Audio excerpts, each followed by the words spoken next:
Today I'm doing a review of the Hahnemühle Watercolour A5 Portrait Sketchbook.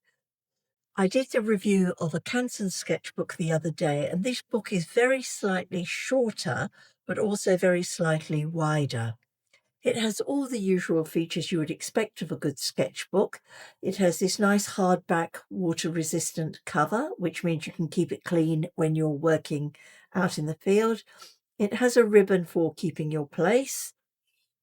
It has the elastic band for keeping the book shut.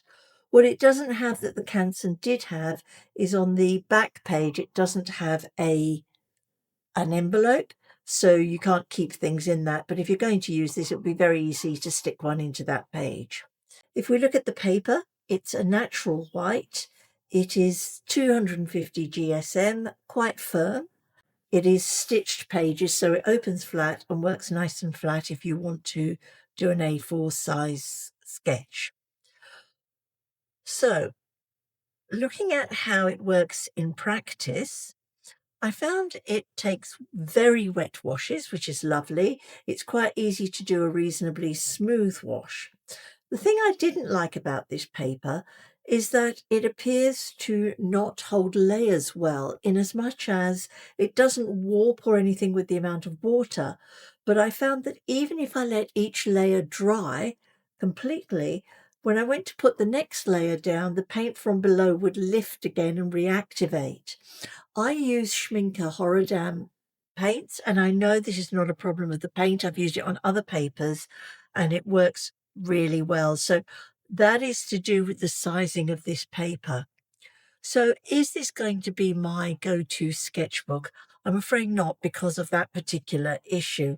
I do like it and I prefer it to the Canson sketchbook, but for me, that's a deal breaker. I'm going to be doing a review of another book which contains Saunders Waterford paper, which I know I like, so that will be interesting to see how that one goes. If you like my video, please give me a like in the description below and subscribe to my channel.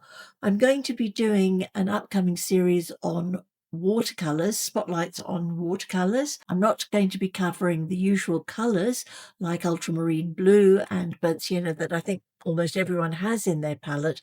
I'm going to be choosing the ones in my palette that are a bit different and explaining why I've chosen those.